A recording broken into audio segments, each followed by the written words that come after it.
নমস্কার বন্ধুরা, রসনালয়ে আপনাদের সবাইকে স্বাগত। আমার আজকের রেসিপি হলো বেগুন ইলিশ, একদম ভিন্ন স্বাদের। আমাদের এই প্রিয় ইলিশ মাছ আর সাধারণ বেগুন, এই দুইয়ের মেলবন্ধনে তৈরি হবে অসাধারণ একটা পদ। খুব সহজে আর অল্প উপকরণে একেবারেই ঘরেই বানিয়ে ফেলা যাবে। আর আমার বাড়ির এই রান্নার স্বাদে একবার বানিয়ে খেলে বারবার কিন্তু এইভাবেই বানিয়ে খেতে ইচ্ছে হবে। তো এর জন্য প্রথমেই নিয়ে নিয়েছি ইলিশ মাছ। মাছের মধ্যে দিয়ে দিলাম নুন আর হলুদ। এবারে নুন আর হলুদ দিয়ে মাছগুলোকে ভালো করে মাখিয়ে নিলাম। এদিকে গ্যাসে বসিয়ে দিয়েছি একটা কড়াই। কড়াইটা ভালোভাবে গরম হলে দিয়ে দিলাম তেল, সর্ষের তেল। তেলটাকে ভালো করে গরম করে নিলাম। এরপরে এখানে একটু মোটা মোটা করে কেটে রেখেছি বেগুন। কেটে রাখা বেগুনগুলো এর মধ্যে দিয়ে দিলাম সামান্য পরিমাণে নুন আর সামান্য পরিমাণে হলুদ। এবারে এই নুন আর হলুদ দিয়ে আমি বেগুনগুলোকে খুব ভালো করে উল্টে পাল্টে ভেজে নেব। তো বেগুনগুলো খুব ভালোভাবে ভেজে নেওয়া হয়ে গেছে। এবার এগুলোকে তুলে আলাদা একটা প্লেটে রেখে দিচ্ছি। এরপরে নুন হলুদ মাখিয়ে নেওয়া ইলিশ মাছগুলো আমি একে একে তেলের উপরে দিয়ে দিলাম। এক পিঠটা ভাজা হলে একে একে অপর পিঠটা উল্টে দিলাম মাছগুলোকে ভেজে নেওয়ার জন্য। যতক্ষণে মাছটা ভাজা হচ্ছে তার মধ্যে বানিয়ে নেব একটা মশলা।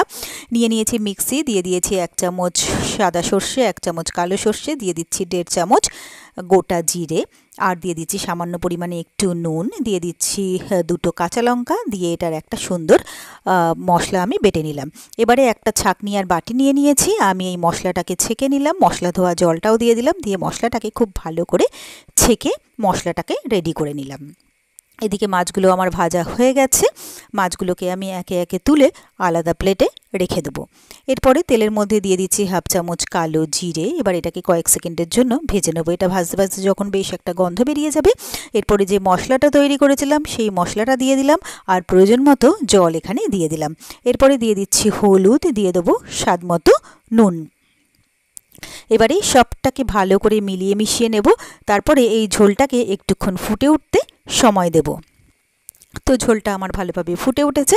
এবারে আমি ভেজে নেওয়া মাছগুলো একে একে এর মধ্যে দিয়ে দিলাম, আর যে বেগুনগুলো ভেজে রেখেছিলাম সেই বেগুনগুলোও সমস্তটা এর মধ্যে দিয়ে দিলাম। তারপরে সবটাকে ভালো করে মিলিয়ে মিশিয়ে দিয়ে এর মধ্যে দিয়ে দিলাম 2-3টে কাঁচা লঙ্কা চেরা। তারপরে এটাকে ঢাকা দিয়ে দিলাম কয়েক মিনিটের জন্য। তো মিনিট কয়েক এটাকে রান্না হওয়ার পরে ঢাকনাটা খুলে নিলাম, একটু নেড়েচেড়ে উল্টে পাল্টে দিয়ে এটাকে আর 1 থেকে 1.5 মিনিট ফুটিয়ে নেব। আর তাহলেই কিন্তু বেগুন ইলিশ একদম রেডি হয়ে যাবে। আর এইভাবে বানিয়ে খেলে কিন্তু স্বাদ হয় অসাধারণ, গরম ভাতে একেবারে জমে যাবে। তো এরপরে আমি গ্যাসটাকে অফ করে দিয়ে সার্ভিং প্লেটে তুলে নিলাম সার্ভ করার জন্য। তো ব্যাস, তৈরি হয়ে গেল আমার খুব সহজে আর খুবই চটপট দারুণ টেস্টি বেগুন ইলিশ। আর আমার এই রেসিপিটা যদি আপনাদের ভালো লেগে থাকে তাহলে আপনারাও বাড়িতে ঠিক এইভাবে একবার ট্রাই করে দেখবেন। আমি কথা দিচ্ছি আপনাদের সকলেরই ভীষণ ভীষণ ভীষণ ভালো লাগবে। আর আমার রেসিপিগুলো যদি আপনাদের ভালো লেগে থাকে তাহলে প্লিজ আমার ভিডিওগুলোতে লাইক, কমেন্টস ও শেয়ার করবেন।